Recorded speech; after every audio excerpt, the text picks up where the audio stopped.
මාදෑවර මිතුරු මිත්‍රිය ඔබ සැමට ප්‍රීතිමත් සබත් දවසක් ප්‍රාර්ථනා කරනවා.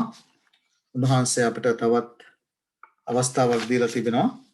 ශුද්ධ ලේවිල ඉගෙන ගන්නට අපි ඇවිල්ලා තිබෙනවා තුන්වෙනි පාඩමට. විශේෂයෙන් ඔබ දන්නවා අපි ආරම්භ කරලා තිබෙනවා. අපි සෑම කාර්තුවකම එක මාතෘකාවක් යටතේ ශුද්ධ ලේවිල්ලේ එක පොතක් විශේෂයෙන් ගැඹුරින් අධ්‍යයනය කරනවා. ඔබ දන්නවා අපි මේ කාර්තුව පුරාම අපි ඉගෙන ගන්නේ උන්වහන්සේගේ සදාකාලික සැලැස්ම නැත්නම් සදාකාලික ගිවිසුම පිළිබඳව. ඊටමත් වැදගත් සහ අපේ ගැළවීමට ඊටම වැදගත් වෙන කාරණයක් පිළිබඳව තමයි අපි මේ කාර්තුවෙත් ඉගෙන ගන්නේ. ඒ නිසා අපි ඇවිල්ලා තිබෙන තුන්වෙනි පාඩමට විශේෂිත වූ පාඩමක්. අපි මේ පාඩම තුළින් පවා උන්වහන්සේගේ ගැලවීමේ සැලැස්ම උන්වහන්සේගේ සදාකාලික ගිවිසුම පිළිබඳව සුවිශේෂිත වූ කාරණයක් අපි ඉගෙන ගන්නට යනවා. සියල්ලට මඟ පෙන්වන්නේ උන්වහන්සේ. අපි උන්වහන්සේට අපේ ජීවිත බාර කරමු.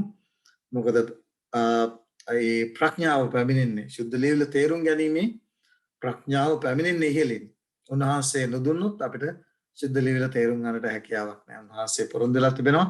ශුද්ධාර්ථයන් වහන්සේ කරන කොටගෙන උන්වහන්සේට සම්පූර්ණ ලෙස සමන්ගේ ජීවිතය යටත් කරන කීකරු කරන උන්වහන්සේගේ පනත් අනුව ජීවත් වෙන ඒට කීකරුව ජීවත් වෙන අයට උන්වහන්සේ මුළු සත්‍ය කරා මඟ පෙන්වන්නට ඒ පොරොන්දුවේ ප්‍රකාරයට අපිට අපි උන්වහන්සේට අපේ ජීවිතය යටත් කරලා අපි ඉල්ලමු උන්වහන්සේට මේ ශුද්ධ සත්‍යතාවය අපිට උගන්වන්නට කියලා. අහසත්වත් මා පාලනය කරන්නව අතරමං කරදේපියනනි ඔබ වහන්සේගේ ශුද්ධ නාමයට ගෞරවයක් මහිමත් ප්‍රශංසාවටත් වේවා. ශුද්ධෝපියනි වහන්සේට මේ මොහොතේදී අපි ඇදිලිනික්ව ඔබ වහන්සේගේ කරුණාවේ සිංහාසනේ වෙතට ඇවිල්ලා ඔබ වහන්සේගෙන් බලය ශක්තිය ප්‍රඥාව විලනවා ඔබ වහන්සේගේ ශුද්ධ වචනය තේරුම් ගන්නට. ඔබ වහන්සේ අපිත් එක්ක කර තිබෙනා වූ සදාකාලික ගිවිසුම තේරුම් ගන්නට අපට ආශිර්වාද කළ වෙනවා. දවසේදී අපි ඉගෙන ගන්නට යනා වූ විශේෂිත වූ කාරණා ඔබ වහන්සේගේ පාද පාමුණු තබන අතර විශේෂයෙන් යන්නේ ඔබ වහන්සේ අපට කතා කරන්න. ශුද්ධාත්ම බලයෙන් අප පූර්ණවත් කරලා කීකරුකමේ සිතක් අප තුළ ඇති කරලා ශුද්ධ වචනයේ කීකරුවන්ට අපට ආශිර්වාද කරන්න කියලා එල්ලෙමින් කතා කරන්නව මාත් අසන්නව නරඹන්නව සියලු දෙනාගේ ජීවිත ඔබ වහන්සේගේ බලවත් වහන්සේට බාර කරන්න එක අප කරන්නේ. යේසුස් වහන්සේගේ අතිශීලෝත්තම වූ ප්‍රේමණීය නාම සාමයේ. ආමෙන්. හොඳයි දායක සහෝදර සහෝදරි අපි අද දවසේදී කතා කරන්නට යන්නේ නැත්නම් අපි පහුගිය සතිය පුරාම අපි ඉගෙන ගත්තේ සියලුම අනාගත පරම්පරාවන් පිළිබඳව. ඔබ දන්නවා උන්වහන්සේගේ ගිවිසුම ගැන අපි කතා කරනකොට මේ සදාකාලික ගිවිසුම මනුෂ්‍යත් එක්ක ඇති කරගත් ආකාරය අපි විශේෂයෙන් එනවා මේ පාඩමේ නෝවා වෙතට. නෝවාගේ ඒ කාලයට අපි අවධානය යොමු වෙනවා. මොකද ඒක අපි අවධානය යොමු කළ යුතුම කාරණයක්. නෝවාගේ කාලේ නෝවා සමග උන්වහන්සේ කළා වූ ඒ ගිවිසුම පිළිබඳව දැන ඉගෙන ගන්නට. මොකද උන්වහන්සේ කියනවා මතෙව් 24 වෙනි පරිච්ඡේදයේ අපි පාඩයෙන් කියවලා තේරුම් ගන්නට යනවා නෝවාගේ දවස්වල උන්වහන්සේ නෝවාත් එක්ක ඇති කරගත්තා වූ ගිවිසුම සහ අලුත් ගිවිසුමේ ජීවත් වෙන්නා වූ අප අතර තිබෙනා වූ සම්බන්ධතාවය නැත්නම් ඒ සමානකම් අපි තේරුම් ගන්නට යනවා. ඒක ඉතාම වැදගත්. මොකද උන්වහන්සේ කතා කරලා කියනවා නෝවාගේ දවස් මෙන් මනුෂ්‍ය පුත්‍රයාගේ දවසුත් වෙන්නට යනවායි කියලා. උන්වහන්සේගේ පැමිණීමට පෙරත් නෝවාගේ කාලය මෙන් වෙන්නට යනවායි කියන කාරණය නිසා නෝවා සමග ඇති කරගත්තා වූ ගිවිසුම ඉතාම වැදගත්. අපි දන්නවා අලුත් ගිවිසුම ඇවිල්ලා ඒක අපි රිනිව් කරා නැත්නම් අලුත් කළා. ඒ ගිවිසුම සදාකාලික ගිවිසුම අලුත් ගිවිසුමේදී උන්වහන්සේ කරපු එකම දේ අලුත් දෙයක් දුන්නේ නැහැ. ඒ තිබුණා වූ ගිවිසුම උන්වහන්සේ අලුත් කරා. ඒ නිසා අපි ඒ කාරණය මේ කාර්තුව පුරාම ඉතාමත් ගැඹුරින් ඉතාමත් පැහැදිලිව සරලව ශුද්ධ ලේවිල තුළින් අවබෝධ කරගනිමින් සිටිනවා. අපි විශේෂයෙන් අපි මේ කාරණයට අපේ අවධානය යොමු කරන්නට ඕන. ප්‍රධාන බයිබල් පාඨය අපිට හම්බෙන්නේ උත්පත්ති පොතේ 6 වෙනි පරිච්ඡේදයේ 8 වෙනි පදේ. හරිම කෙටි බයිබල් පාඨයක්. මේ බයිබල් පාඨය ඉතාම වැදගත්. මොකද ඒකට හේතුව 8 වෙනි පදයේ වෙන්න මේ ආකාරයෙන් කියනවා එහෙත් නෝවා ස්වාමින් වහන්සේගෙන් කරුණාව ලැබුවේය. මතක තියාගන්න කරුණාව කියන දේ අලුත් ගිවිසුමට පවණක් සීමා වුණ දෙයක් නෙවෙයි. එහෙනම් අපිට හම්බෙනවා ඒ අනුග්‍රහය ඒ කරුණාව ඔය දැන් අපි ගොඩාක් අය කියන්නේ කවුද අලුගියුසුමේ අපි ඉන්නේ අපිට අනුග්‍රහය කරුණාව තිබෙනවායි කියන කාරණේ. දැන් අපිට පේනවා ඇති කරුණාව අනුග්‍රහය කියන කාරණේ අපිට අලුත් පරණ ගියුසුමෙත් හම්බෙනවා. නොවා උන්වහන්සේගේ අනුග්‍රහය උන්වහන්සේගේ කරුණාව ලැබූ බව ශුද්ධ ලිපිවල සඳහන් වෙනවා. දැන් උන්වහන්සේගේ කරුණාව අනුග්‍රහය ලබන්නට මොකක්ද හේතු වුණා වූ කාරණේ?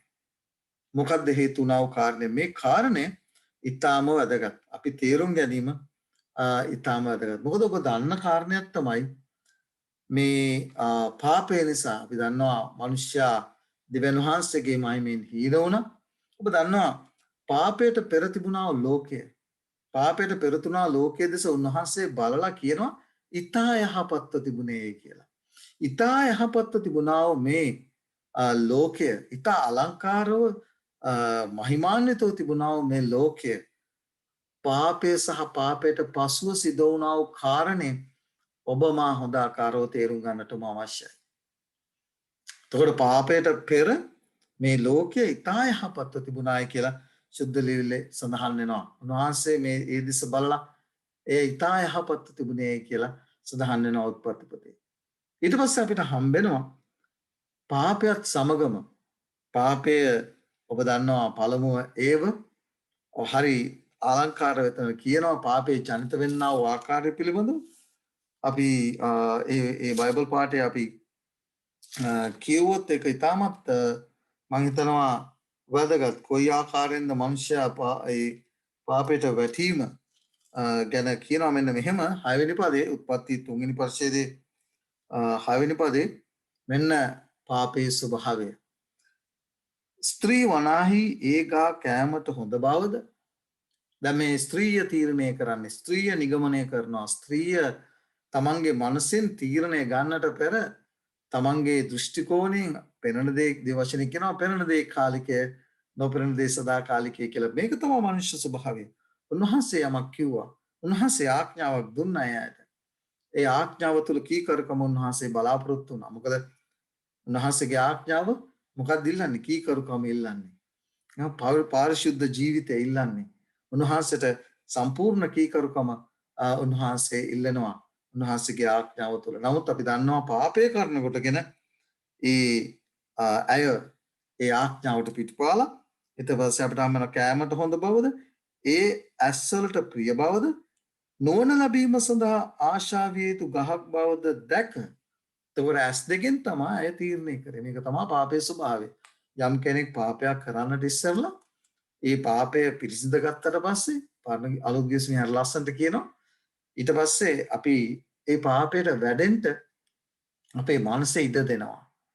පාපය රජ කරනවා. නැත්තම් එකපාරටම මිනිස්සුක් පව් කරන්නේ නැහැ. ඒ සිතවිල්ල නැත්තම් ඒ පරීක්ෂාව Tamanට ආවට පස්සේ ඔබ මා පරීක්ෂා එන එක නවත්තන්නට බෑ අපිට. කවදාවත් මිනිස්සුන්ට පරීක්ෂා එන එක නවත්තන්න බෑ. ඕන කෙනෙකුට පරීක්ෂාවක් එනවා.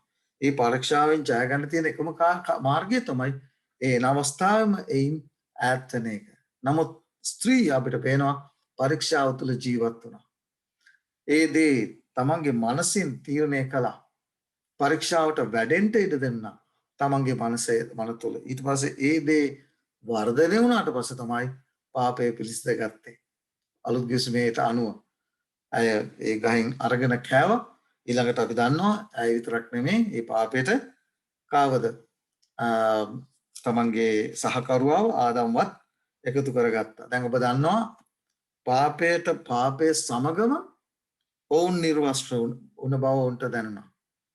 ආත්මික සහ ශාරීරික නිර්වස්ත්‍රභාවය ඔවුන්ට පැමිණිය ඔවුන්ගේ ජීවිතයට. බලන්න පාපයේ කොයි ආකාරයෙන්ද පාපයට පෙර සියල්ල යහපත්ව තිබුණා වූ මේ ලෝකයේ පාපය සමගම පළමුව තමන් මිනිස්ය ආදම් සයවගේ ඒ ශාරීරික සහ ආත්මික නිර්වස්ත්‍රභාවයට වුන්පත් වුණා. ඔන්න බලන්න සියල්ල යහපත්ව තිබුණා පාපය සමගම නිර්වස්ත්‍ර වුණා දෙවියන් වහන්සේගෙන් වෙන් වුණා.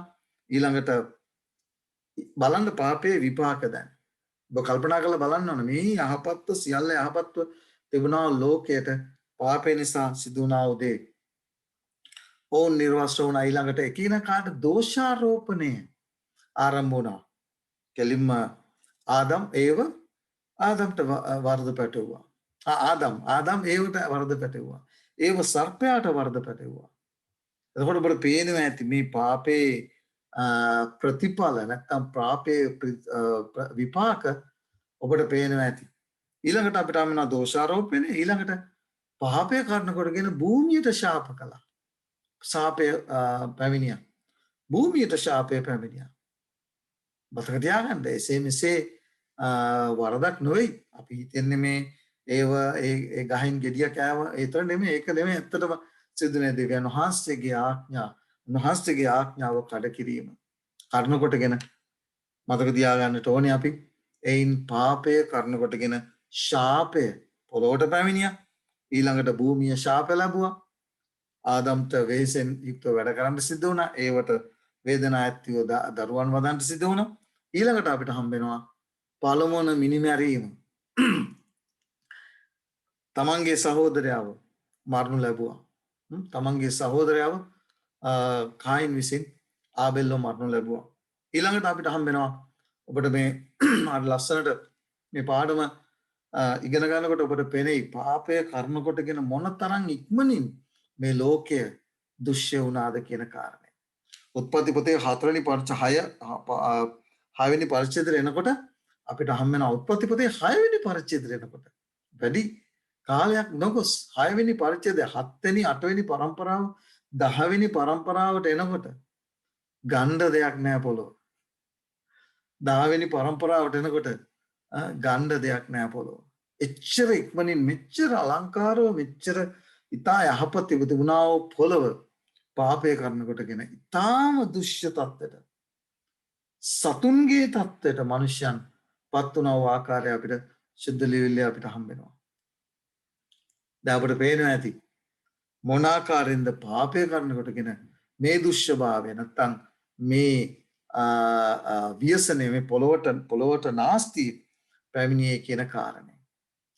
එතකොට ඔබට පේනවා විශේෂයෙන් මම ඔබගේ අවධානය යොමු කරන්න කැමති මේ විශේෂයෙන් මේ 10වෙනි පරම්පරාවට එනකොට පොළොවේ ස්වභාවය පිළිබඳව විශේෂයෙන් අපි අවධානය යොමු කරන්න ඕනේ පොළොවේ ස්වභාවය පිළිබඳව. මෙතන කියනවා මම කියවන්න කැමති මම 12 වෙනි පදේ උත්පත්ති පොතේ 6 වෙනි පරිච්ඡේදයේ 12 වෙනි පදේ පැහැදිලිව කියනවා දෙවියන් වහන්සේ පොළොව දෙස බැලූසේක බලව එය දුෂ්‍යව තිබුණේය. මක්නිසාද මාංශමී වූ සියල්ලෝ පොළොවේ තමන්ගේ මාර්ග දූෂ්‍ය කරගෙන සිටියෝය. බලන්න 10 වෙනි පරම්පරාවට එනකොට එච්චර කාලයක් නෙවෙයි 10 වෙනි පරම්පරාවට එනකොට පොළොවට සිද්ධ වෙලා තිබුණ උදේ එය දුෂ්‍යව තිබුණේ. පරම්පරා 10කට පෙර ඉතා යහපත් තිබුණා වූ ලෝකය 10 වෙනි පරම්පරාවට එනකොට පොළොව ඉතාම දුෂ්‍ය බවට පත් වෙලා තිබුණා. දැන් ඔබට පේනවා ඇති මේ හේතුව කරන කොටගෙන අපිට හම්බෙනවා දැන් මේ දුෂ්‍යව තිබුණා ලෝකයේ තුල දෙවියන් වහන්සේට අසහාය වස්තුවක් නැත්නම් උන්වහන්සේට ප්‍රේම කරව උන්වහන්සේට සැබෑ ලෙස ආදරය කළා වූ අය හිටියාද?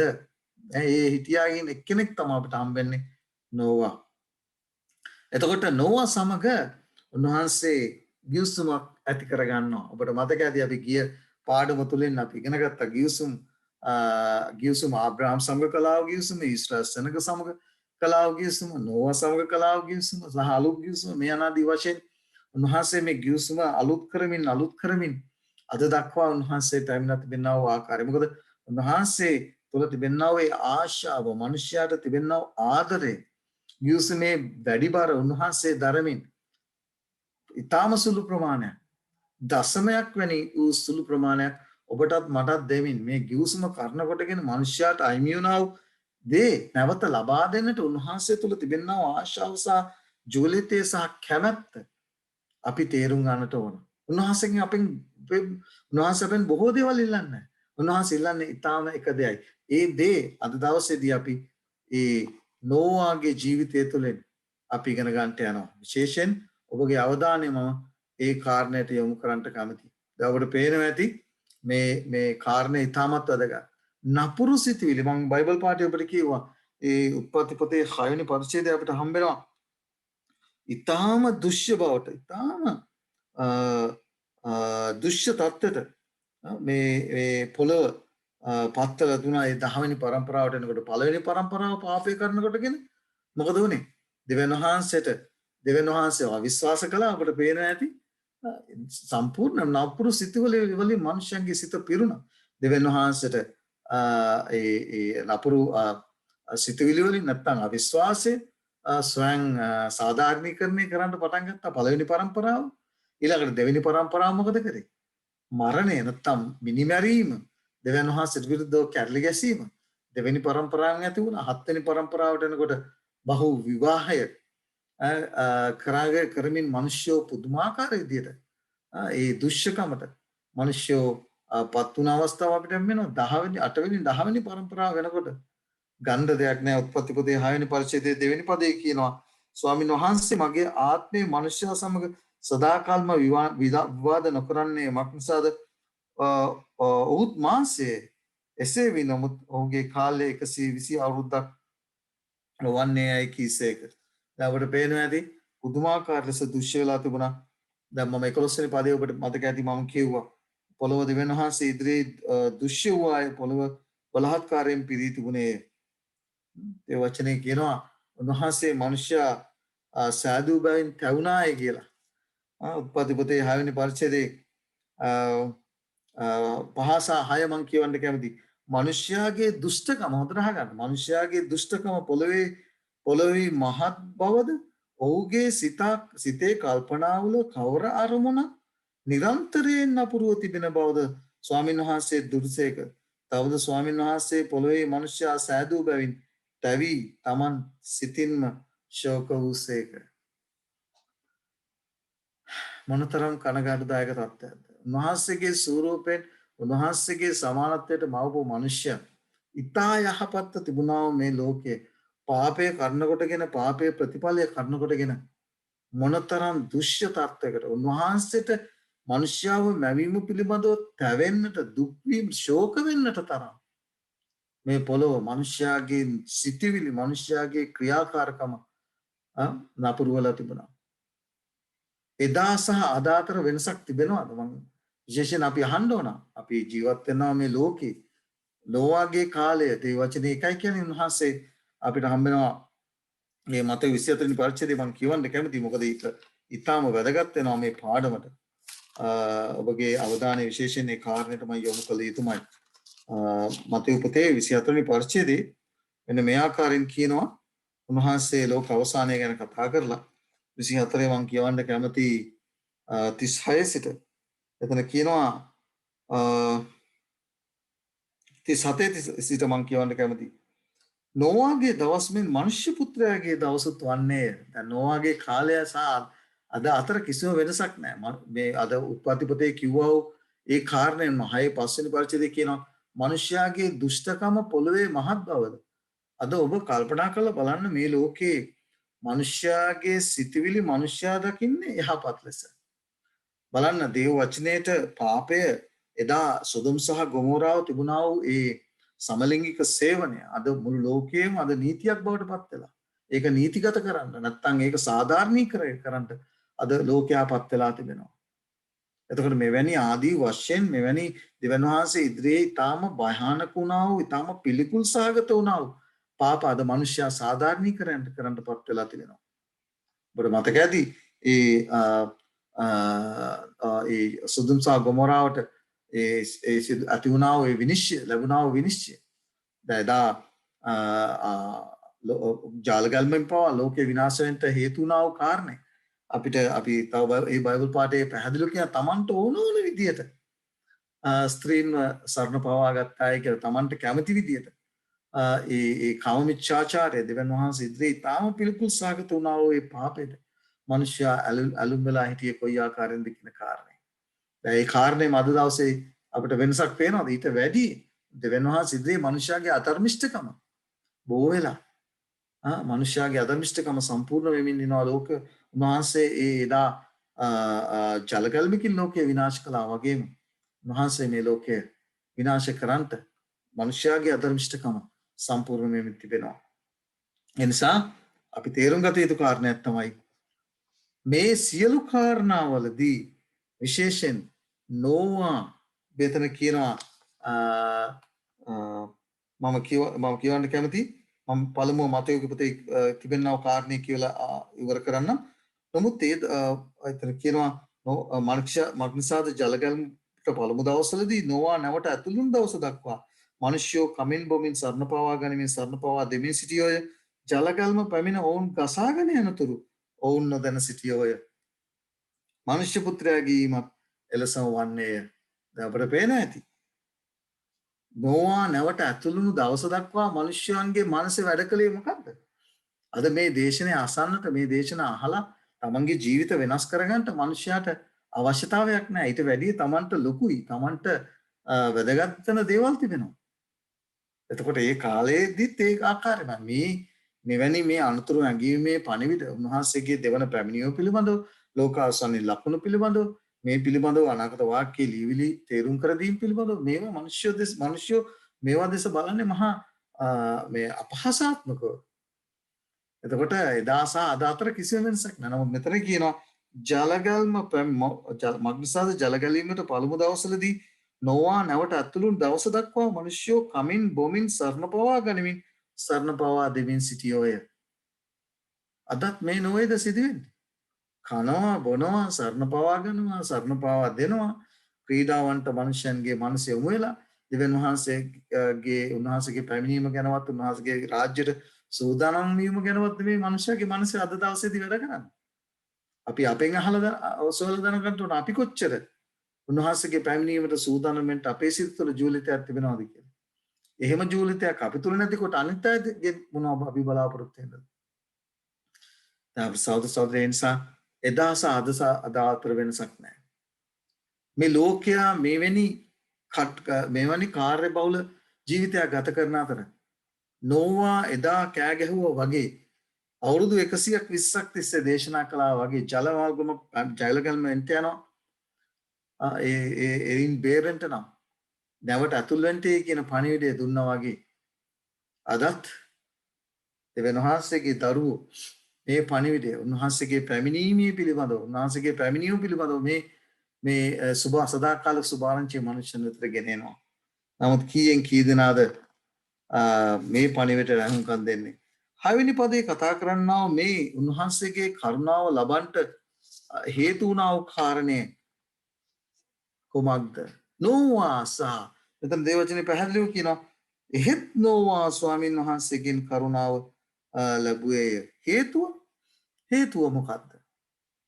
දැන් එදා අපි දැන් අවබෝධ කරගත්ත දෙයක් තමයි ලෝකයේ ස්වභාවය අපි අවබෝධ කරගත්තා. ඊළඟට අපිට පේනවා මේ නෝවා උන්වහන්සේගෙන් කරුණාව ලැබීම සුවිශේෂිතයි. අයි උන්වහන්සේගෙන් මේ නෝවා කරුණාව ලැබී අපිට ඒක හරිය ලස්සනට අමනවා හේබ්‍රේ පොතේ. මම කියවන්න කැමති හේබ්‍රේ පොතේ 11 වෙනි පරිච්ඡේදය අපිට හම්බෙනවා මේ නෝවා අයි උන්වහන්සේගෙන් කරුණාව ලැබුවේ කියන කාරණේ. හේබ්‍රේ පොතේ 11 වෙනි පරිච්ඡේදය මම කියවන්න කැමති 7 වෙනි පදේ. අදහිල්ලෙන් නෝවා ඒ වනතුරු නොදුටු දේ ගැන මොනවද ඒ වෙනතුරු නොදුටු දේ? ඒ වෙනතුරු නොදුටු දේ කුමක්ද? දැන් නෝවා සහ ඒ ලෝකයේ සිටියා වූ සියල්ලන් ඒ වෙනතුරු නොදුටු දේ තමයි වැස්ස. අපිට කිය දෙවචනේ කියනවා පින්නෙන් මේ ලෝකයේ තෙමුනේ කියන කාරණේ. නොදුටු දේ ගැන මෙතන පැහැදිලි කරනවා නොදුටු දේ ගැන දෙවියන් වහන්සේ විසින් දන්වනු ලැබ ජලගල්මකින් ලෝකේ විනාශ වෙන බව, වැස්ස වහින්ට යන බව, ගෙන් දෙවියන් වහන්සේ විසින් පොළොව මුණු ලැබ දේව බහින් පෙළඹී ඔබට මතකයිද? අපි ඒ පාඩම් අපි දේවදූතයන් තුන්දෙනාගේ පණිවිඩය අපි ඉගෙන ගන්නවා. පළමුව උන්වහන්සේ ආරාධනා කරන්නේ මේ ලෝක අවසානයේ ජීවත් වෙන්න ඔබටත් මටත් ආරාධනා කරන්නේ පළමුව දේව බහින් පෙළඹෙන්න. එදා ලෝක අවසානයේ එදා ජලකල්මකින් ලෝකේ විනාශ වුණා. උන්වහන්සේගේ පැමිණීමේදී පේත්‍රස්ගේ පොතේ කියනවා මේ පොළොවට සිද්ධ වෙච්ච උදේ ගිනි ඇවිලි විනාශ වෙන්න යනවා කියන කාරණේ. එතකොට එදා නොවා දේව බහින් පෙළඹුණා. අද දවසේදී උන්වහන්සේ අපිට ආරාධනා කරනවා පළවෙනි දූතයාගේ පණිවිඩය කොහොමද? දෙවියන් වහන්සේට බය වී උන්වහන්සේට ගෞරවය දෙන්න කියන කාරණේ. එදා නොවා ඒ දේ කළා. ඒ පණිවිඩයම තමයි ඒකයි අපි ඒක හඳුන්වන්නේ සදාකාලික සුභාරංචිය හැටියට. දේව බහින් පෙළඹි මොනවා කරන පිණිසද? එතන කියන්නේ මම කියන්න කැමති දේව බහින් පෙළඹි තමන්ගේ පවුල ගැලවීමට නැවක් සෑදුවේය. එයින් ඔහු ලෝකයා වරදටපත් කොට ඇදහිල්ලෙන් පැමිණ ධර්මිෂ්ඨකමට උරුමාකාරයෙක් වුණේය. අපේ සහෝදර සහෝදරි අපි මේ කාරණය පැහැදිලිව තේරුම් ගන්න ඕන. උන්වහන්සේ නෝවත් එක්ක කළා වූ ඒ කිව්සුම ඒ වචනේ පැහැදිලිව හම්බෙනවා. උන්වහන්සේ නෝවත් එක්ක කිව්සුමක් කළායි කියලා බයිබල් පාඨය ඔබ ඉදිරියේ තබනවා. මොකද්ද ගේ කළා වූ කිව්සුම පිළිබඳව අපි තව ටික වෙලාවකින් ඉගෙන ගන්න යනවා. එතකොට ඔබට පැහැදිලිවදී ලෝකයා වර්ධනපත් කළා කොහොමද? ඒ වචනේ කියන්නේ රාජ්‍යමය සුභාරංචිය. මතේ උපතේ කතා කරන උන්වහන්සේ රාජ්‍යමය සුභාරංචිය. උන්වහන්සේගේ පැමිණීම පිළිබඳව, දේව රාජ්‍ය පිළිබඳව, උන්වහන්සේ රාජ්‍යයෙන් යුක්ත වෙන දවස පිළිබඳව මේ සුභාරංචිය එක සුභාරංචියක් මිනිසයාට. මොකද උන්වහන්සේ ඒ පොරොන්දු ඒ ගිවිසුම උන්වහන්සේ සම්පූර්ණ කරන්න යනා වූ දවස. ඒ ගිවිසුමේ කොටස් ගැන අපි ඉගෙන ගන්නට යනවා. තව වෙලා ඉක්මනින් අපි ඒ කාරණේට අපි එන්න යනවා. එතකොට උන්වහන්සේ සම්පූර්ණ කරන්නා වූ දවස ගිවිසුමේ ප්‍රතිඵල දෙන්න යනා වූ දවස සුභාරංචියේ දවසක්. රාජ්‍යමේ සුභාරංචිය සියලු දාතින්ට සාක්ෂියක් පිණිස පිළිගැනීම නොපිළිගැනීම ඔබගේ අතේ තිබෙන දෙයක්. කීකරුවීම සහ අකීකරුවීම එදා නොවා දේශනා කළා. මනුෂ්‍යයන්ගේ අතේ තිබුණ කීකරු වෙනවද අකීකරු වෙනවද කියන කාරණේ. නොවා කීකරු වුණා. නොවා ගිවිසුම පිළිගත්තා. ඒ නිසා ඔහු උන්වහන්සේගේ පොරොන්දුවේ උරුමකාරයෙක් බවට පත් වුණා. තාවර සහෝදරයන් මේක අපේ ජීවිතේට උන්වහන්සේ දීලා තිබෙනවා කාලවල කෙලවර සිටින්නා ඔබටත් මටත් ආදර්ශයේ පිණිස ගැලවෙන පිණිස අපේ ප්‍රතිචාරය කොයි ආකාරද කියන කාරණේ අපි තේරුම් ගන්න ඕන. මනුෂ්‍යයන්ගේ දුෂ්ටකම අපි කතා කළා. දැන් අපි එනවා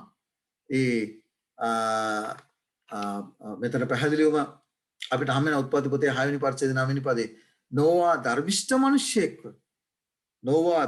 මිනිසෙක්ව තමාගේ පරම්පරාවේ සම්පූර්ණව සිටියේය. නොවා දෙවියන් වහන්සේ සමග හැසිරුණේ. අපේ සහෝදර සහෝදරියෝ ඔබ දන්නවද?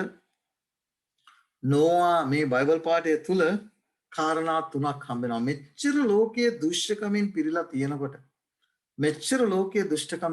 තියෙනකොට නොවා තුල කාරණා තුනක් හම්බ වෙනවා. මේ කාරණා තුන මොකද අපිට මේ ජලගල්ම නැත්තම් මේ මිනිස්යා ලෝකයේ උන්වහන්සේ ජලයෙන් විනාශ කිරීම අපේ ජීවිතේ ලොකු සම්බන්ධතාවයක් තියෙනවා. මොකද දේවචනේ කියන නොවාගේ දවස් මෙන් මනුෂ්‍ය පුත්‍රයාගේ දවසුත් වෙන්න යනවා. නොවාගේ කාලේ හිටියා වූ මිනිසයන්ගේ ස්වභාවය තමයි අද දවසේදී අපිට දකින්න තිබෙනවා. නමුත් නොවා මෙතන කියනවා ධර්මිෂ්ඨ මිනිසෙක් තමන්ගේ පරම්පරාවේ සම්පූර්ණව සිටියේ. නොවා දෙවියන් වහන්සේ සමග හසුරුනේ. අපේ සහෝදර සහෝදරිය නොවාගේ ජීවිතේ කාරණා තුනක් අපිට හම්බ වෙනවා. පළවෙනි කම ධර්මිෂ්ඨකම. දැන් එතන මේ ධර්මිෂ්ඨකම කියලා කියන්නේ කුමක්ද? නොවාගේ තිබුණු හොඳක්ද? අපි ඒක මතක තියාගන්න. නොවාගේ තිබුණු හොඳකම නෙමෙයි. දෙවියන් වහන්සේගේ ආඥාවට දෙවියන් වහන්සේගේ ගිවිසුමට කීකරු වීම. ඔබට මතක ඇති අපි හේබ්‍රය පොතේ දැන් කියුවා.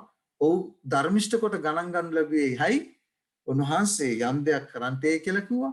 උන්වහන්සේට නොදක්නා දේ ගැන ඔහු දැක්කලා තිබුණේ නැහැ වැස්ස.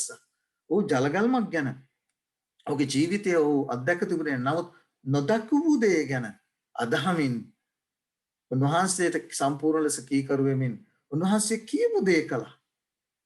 ඒ නිසා ඒ කීකරුකම ඔහුගේ ජීවිතයට නැත්නම් ඔහු ඒ දේට කීකරු වුණා විතරක් නෙමෙයි ඔහුගේ ජීවිතය ඔහු නැව සාදමින් ජලගල්මට සූදානම් වුණා.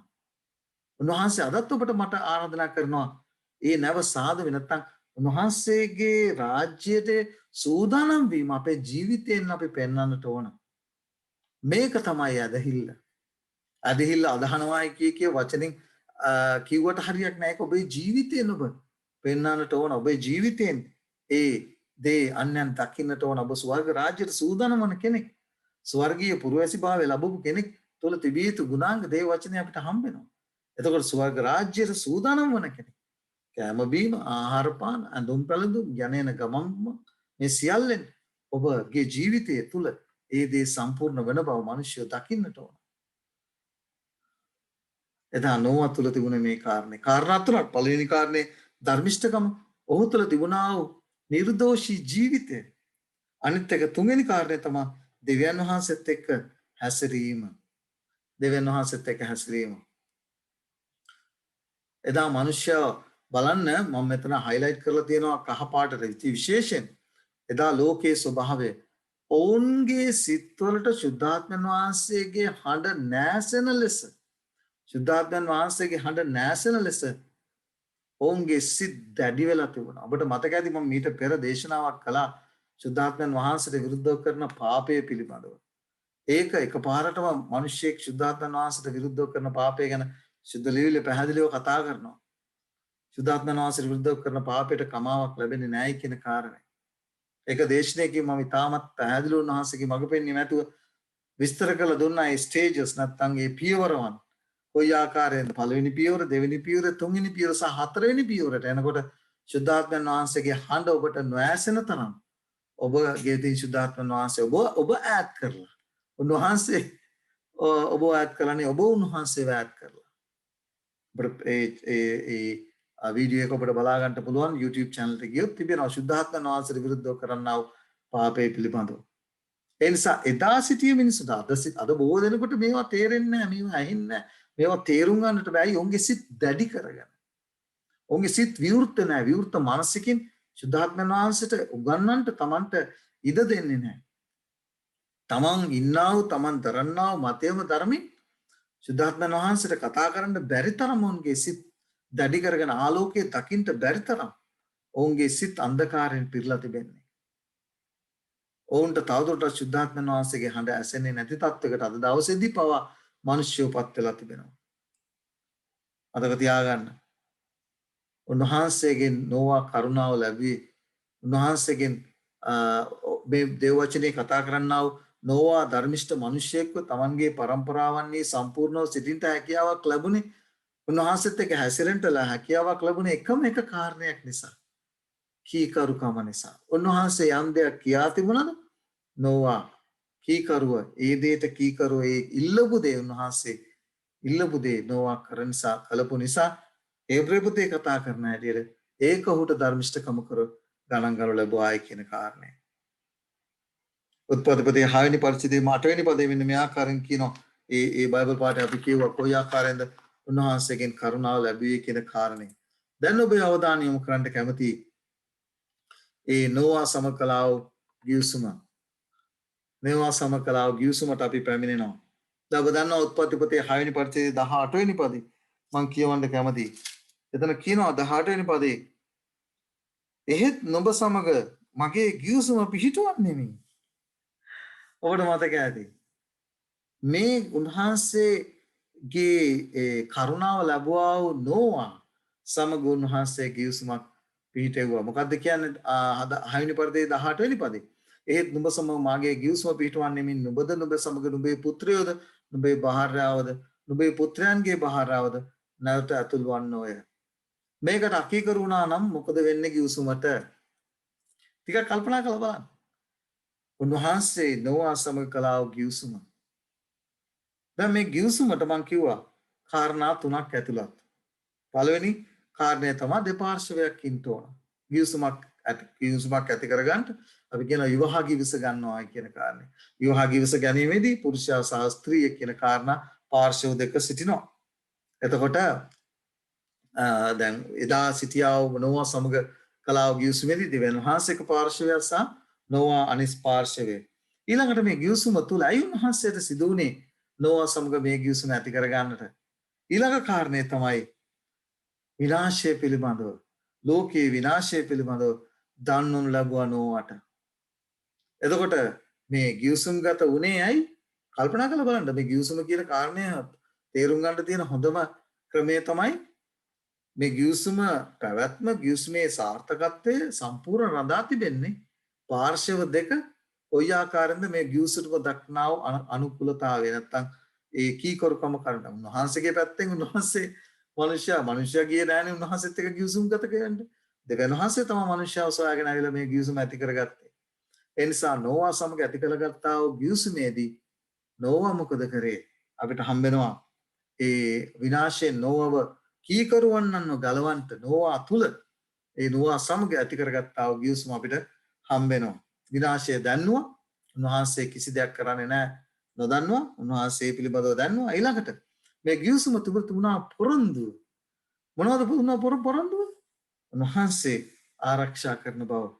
උන්වහන්සේ මේ ගිවිසුමට කීකරු වුණොත් මේ ගිවිසුම ආරක්ෂා කළොත් මේ ගිවිසුම කඩ කරන්නේ නැතුව ඒක පවත්ත ගත්තොත් උන්වහන්සේ පොරොන්දු වුණා නෝවා සහ ඒ කීකරුවන්නන් ආරක්ෂා කරන බවට. ඊළඟ කොටස තමයි වැදගත්ම කොටස. මොකද ගිවිසුමේ ඒ සියලු කොටස් 99%ක්ම උන්වහන්සේගේ පාර්ශවයෙන් උන්වහන්සේ සම්පූර්ණ කර තිබෙනවා. එදා සම්පූර්ණ කළා උන්වහන්සේ අපිට දශම එකක් ඉල්ලනවා. මොකද්ද? නෝවාගේ කීකරුකම. නෝවාගේ කීකරුකම. නෝවාගේ කොටස තමයි නෝවාගේ කීකරුකම. එතකොට මේ නෝවාගේ කීකරුකම උන්වහන්සේ බලාපොරොත්තු වෙනවා. ගිවිසුමේ පැවැත්ම, ගිවිසුමේ ඵලදායීත්වය, ගිවිසුමේ ආශිර්වාද සියල්ල රඳා තිබුණේ කොමක් මතද? කොමක් මතද? කීකරුකම මත. මතක තියාගන්න. කීකරුකම මත තමයි ඒ ගිවිසුමේ සාර්ථකත්වය සම්පූර්ණ රඳා තිබුණේ. දැන් අපිට මේ ගිවිසුම කියනකොට අපිට මතක් වෙන්න ඕන අලුත් ගිවිසුම අපිට හම්බ වෙනවා. අලුත් ගිවිසුමට අපි එනකොට උන්වහන්සේ පැහැදිලිවම උන්වහන්සේගේ ලේ කොරින්ති පොතේ මම ඊට පෙර කියුවා. උන්වහන්සේ මනුෂ්‍ය අසම කලාව අලුත් ගිවිසුම උන්වහන්සේගේ ලේ උන්වහන්සේගේ රුධිරය කරන කොටගෙන උන්වහන්සේගේ ජීවිත පූජාව කරන කොටගෙන කලාව ඒ ගිවිසුම මේ ගිවිසුම තුල මේ කාරණා තුන අපිට හම්බ වෙනවා. උන්වහන්සේ ජීවිතේ පූජා කළේ මනුෂ්‍යයාට නැවත අහිමි වුණා ඒ සදාතන ජීවනය නැවත දෙන පිණිස උරුම කර දෙන පිණිස. එතකොට ඒක හැමෝටම මුළු ලෝකයටම උන්වහන්සේ ජීවිතේ පූජා කළාට ඒ ගිවිසුමේ සාර්ථකත්වය අපි කියනවා සඵලත්වය රඳලා තිබෙන්නේ දේවචනේ කියන්නේ කොහොමද? යොහන් 3:16 අදහන්න සියලු දෙනාම සදාතන ජීවනය ලබන පිණිස. ගිවිසුම්ගත වුණායි කියලා ඒ ගිවිසුම අඩාකප්පල් කරන නැත්නම් ගිවිසුම ටක්කී කරන අයට ඒ ගිවිසුම වළංගු නැහැ. ඒක මතක තියාගන්න ඕනේ. ඒ ගිවිසුම වළංගු වෙන්නේ ලෝකයා සමග උන්වහන්සේ අලුත් ගිවිසුම පිළිටෙව්වට ඒ ගිවිසුමට අකීකරුවන ගිවිසුම ප්‍රතික්ෂේප කරන ගිවිසුම එපා කරන අයවලුන්ට ඒ දේ අදාළ වෙන්නේ නැහැ. ඒක අවලංගු වෙනවා උන්ට ගිවිසුම. කීකරු වෙන අයට තමයි ගිවිසුමේ වළංගු භාවය ඇති වෙන්නේ. සම්පූර්ණ වෙන්නේ. ඒක අපි තේරුම් ගන්න ඕනේ. එතකොට ඒ කාරණේ අද දවසේදී විශේෂයෙන් අද දවසෙත් ඔබට පේනවා ඒ ගිවිසුම ගත වුණේ ඇයි? ඒ වචනේ කියනවා යොහන් 14 වෙනි පරිච්ඡේදයේ කුමක්ද? නුඹලා මාලට ගන්නෙමි. ඔන්න පොරොන්දුව දුන්නා උන්වහන්සේ. එදා නෝවට දුන්නා වූ පොරොන්දුව ආරක්ෂා කරනවා වගේම ජලගල්මේ ආරක්ෂා කරනවා වගේම උන්වහන්සේ පොරොන්දුව දුන්නා. නුඹලා සූදානම්ව සිටියොත් මම එනවා නුඹලා සමග නුඹලාව මගේ ස්ථානයට අරන් යන්න. ඊළඟට එදා නෝවාට තිබුණා කොටසක් කරන්නට. නොදක්නා දේ ගැන නොදක්නා පොරොන්දුව දෙස බලමින් ඔහු නැවක් සෑදුවා වගේම අද උන්වහන්සේ ඔබටත් මටත් ආරාධනා කරනවා. ඒ පොරොන්දුව කෙරේ සම්පූර්ණ විශ්වාසය තබමින් උන්වහන්සේගේ දෙවන පැමිණීමේදී උන්වහන්සේ අපිව අරගෙන උන්වහන්සේගේ රාජ්‍යයට අරන් යන්න දී තිබෙනා ඔය පොරොන්දුව දෙස බලමින් නොදක්නා දේශ බලමින් එදා නෝවා නැවසෑදුවාසේ ඒක තමයි ඔහුට ධර්මිෂ්ඨකම කොට ගණන් ගන්න ලැබුවේ. ඔහුගේ ධර්මිෂ්ඨකම නෙවෙයි. අපිටත් උන්වහන්සේ ආරාධනා කරනවා අපේ ජීවිත ඒ සඳහා ඒ දවස සඳහා උන්වහන්සේගේ පැමිණීම සඳහා සූදානම් කර ගැනීම. දැන් ඔබගේ අවධානය මම යොමු කරන්නට කැමතියි තවත් කාරණයකට. නෝවා ඒ කාරණය බිඳ දැමුවා නම් නෝවාට මොකද සිද්ධ වෙන්නේ?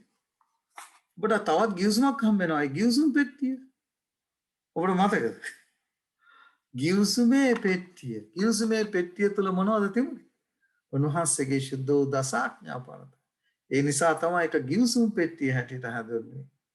ගිවිසුමේ පෙට්ටිය. එතකොට උන්වහන්සේ මොනවද දීලා තිබුණේ? කීකරුකමේ ආශිර්වාද. ඔබ මේ ගිවිසුම ආරක්ෂා කළොත් මේ මගේ ආඥාවන්ට මගේ අනපනත් වලට ඔබ කීකරුව ජීවත් වුණා ඔබව මම විනාශයෙන් ආරක්ෂා කරනවා. ඔබට මම ආශිර්වාද කරනවා. ඊළඟට ඔබට පේනවා ඉල්ලුවේ මොනවද? කීකරුකම. දෙවියන් වහන්සේගේ පොරොන්දු ඉෂ්ට කරන්නට උන්වහන්සේ පොරොන්දු වෙලා තිබෙනවා ගිවිසුම ආරක්ෂා කරන කාරණාවලට. ඒ තමයි ගිවිසුම් පෙට්ටිය හැටියට නැත්නම් දසාඥාවන් තබා තිබුණා ඔය පෙට්ටියට ගිවිසුමේ පෙට්ටිය හැටියට හඳුන්වලා තිබුණේ. එතකොට උන්වහන්සේ ගිවිසුම්ගත වෙලා තිබුණා මනුෂ්‍යයා සමග. ඒ සීල ආශිර්වාද දෙන්නට. හැබැයි ගිවිසුමේ සාර්ථකත්වයේ සහ අසාර්ථකත්වයේ අතුලත් උනේ කීකරුකම මත. දැන් ඔබ පේනවා ගිවිසුමේ ගිවිසුම ලකුණ අපිට හම්බ වෙන උත්පත්ති පොතේ 9 වෙනි පරිච්ඡේදය 13 වෙනි පදේ. මාගේ දුන්න වලාකුලේ තබමි එක පොළොව සහ මා එක පොළොව අතරේ ගිවිසුමේ ලකුණක් පිණිස වන්නේ. මතක තියාගන්න. උන්වහන්සේ ඒ පොරොන්දුව ඉෂ්ට කරා. කවදාවත් ජලගල්මකින් මේ ලෝකේ විනාශ කරන්නේ නැති බව උන්වහන්සේ පොරොන්දු වෙලා තිබුණා. මතක තියාගන්න ඕන ගිවිසුමේ වළංගුභාවය, ගිවිසුමේ සඵලත්වය සම්පූර්ණම රඳා තිබෙන්නේ ඒකට කීකරුකම මතයි. ඒකට ඔබත් මා තකීකරු වෙනවා නම් ගිවිසුම වළංගු නොවන බව අපි මතක තියාගන්නට ඕනේ. ඒක පැහැදිලිව අපි කිය යුතු දෙයක්. ඊළඟට අපිට හම්බ වෙනවා ඉතිරි කොටස. මේ ඉතිරි කොටස තමයි හැම කාලයකදීම උන්වහන්සේගේ ආඥාවන්ට කීකරුව, උන්වහන්සේට කීකරුව ජීවත් වුණා වූ මේ සෙනග. බලන්න උත්පත්ති පොතේ 7 වෙනි පරිච්ඡේදයේ 23 වෙනි පදේ මොනවද කියන්නේ? නෝවා සහ ඔහු සමග නැවෙහි සිටියා වූ පමණක් ඉතිරි වූයේ. උන්වහන්සේට මේ ඉතිරිය එල්දරව් පොතේ ඔබට මතක ඇති අපිට හම්බ වෙනවා.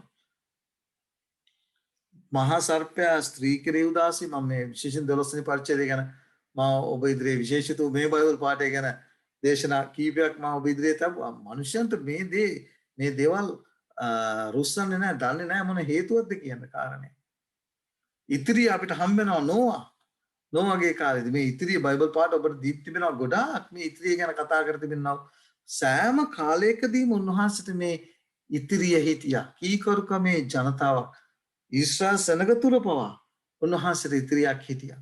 මේ ඉතිරිය උන්වහන්සේගේ පැමිණීම දක්වාම මේ ඉතිරිය ඉන්නවා. මේ ඉතිරිය තමයි උන්වහන්සේගේ ආඥාවන්ට, පනත් වලට, ශික්ෂාවන්ට කීකරුව ජීවත් වෙනවා මේ ඉතිරිය. ඔබට මේ පුනපුනා කියන්නේ මේ ඉතිරිය හොයාගෙන මේ ඉදිරියට ඇතුල් වෙන්න කියලා. ඒ නිසායි. මතක තියාගන්න මේක විහිළුවක් නෙමෙයි. මේක සදාතන ජීවනයේ සහ සදාතන විනාශය අතර තියෙන ප්‍රශ්නයක්. එදා නෝවා ඉතිරි වුණා. නෝවා බේරුණා. මේ ඉතිරිය පිළිබඳව මේ පාඩ අපිට දීලා තිබෙනවා. ඒ නිසා අපි තේරුම් ගත යුතු කාරණයක් තමයි උන්වහන්සේ දේව වචනේ අන්තිම පොතේ එල්දරව් පොතේ කතා කරන මහා සර්පයා ස්ත්‍රී කෙරෙහි උදාසී. දෙවියන් වහන්සේගේ ආඥා පවත්වන උන්වහන්සේගේ සාක්ෂිය දරන්නා වූ ඇගේ වංශයේ ඉතිරියට විරුද්ධව යුද්ධ කරන්නට ගියේ. සාතන්ට සටන තියෙන්නේ වෙන කායත් එක්ක නෙවෙයි. දෙවියන් වහන්සේගේ ආඥා පවත්වන උන්වහන්සේගේ සාක්ෂිය දරන ඇගේ වංශය නා යේසුස් ක්‍රිස්තුස් වහන්සේගේ ඉතිරි සෙනගට විරුද්ධව. ඒ ඉතිරි සෙනග තුළ තිබෙනා වූ කාරණා, ප්‍රධාන කාරණා දෙක තමයි අනාගත වාක්‍යයේ ආත්මය දැරීම සහ අනාගත වාක්‍යය පිළිබඳව උන්වහන්සේ එල්දරව් කර දී තිබෙන දේ සුද්ධ ලියවිල්ල තුළින් තේරුම් කර දීම. සුද්ධ ලියවිල්ල තුළින් තමන්ගේ අර්ථකථන නෙවෙයි, ලෝකයාගේ අර්ථකථන නෙවෙයි, ලෝකයාගේ ප්‍රඥාව නෙවෙයි, ඒ වචනය තුළින් පැහැදිලි කර දෙමින් උන්වහන්සේගේ ආඥාවන්ට කීකරුව ජීවත් වීම. මේ අය සමගයි සාතන්ට සටන තියෙන්නේ. මේ සටනේදී සාතන් මනුෂ්‍යංග පාවිච්චි කරනවා, වෙන වෙන දේවගතිවරුන්, සභා පාලකයන් පාවිච්චි කරනවා මේ දෙවියන් වහන්සේගේ හඬ මේ ඉතිරිය විසින් ගෙනෙන්නා වූ එදා නෝවා ගෙනාවා වූ ඒ ශුද්ධ වූ පණිවිඩය, ඒ ගැලවීමේ පණිවිඩය, ඒ විනාශයේ ලෝක විනාශයේ පණිවිඩය, උන්වහන්සේගේ දෙවන පැමිණීමේ පණිවිඩය, සදාකාල සුභාරංචියේ පණිවිඩය ගෙනන්නා වූ අයව නිශ්ශබ්ද කරන්නට සාතන් පුදුමාකාර විදිහට එදා මනුෂ්‍යංග පාවිච්චි කළා වගේම නෝවාව නිශ්ශබ්ද කරන්නට අපිට දකින්න තිබෙන දෙයක්. ඒ නොගැලවුණා වූ සෙනග ගැන අපි කල්පනා කරනකොට අද දවසේ දෙවියන් වහන්සේගේ දරුවන් මේ ගෙන්න නෝවාගේ පණිවිඩය ගෙනන්නා වූ දෙවියන් වහන්සේගේ සෙනගව නිශ්ශබ්ද කරන්නට සාතන් මනුෂ්‍යයන් සභා පාලකින් දේවගැතුවරුන් පාවිච්චි කරන්න ආකාරය අද දවසේදී අපි දකිනවා. ඒ නිසා මතක තියාගන්න උන්වහන්සේ අද දවසේදී ඔබෙන් මගෙන් අහන ප්‍රශ්නය තමයි කුමක්ද? ඔබ සූදානම්ද මේ ඉදිරියට ඇතුල් වෙන්න? එදා නෝවා උන්වහන්සේගෙන් කරුණාව ලැබුවේ ඇයි? නොදක්නා දේ ගැන හේබ්‍රේ පොතේ කතා කළා වගේ.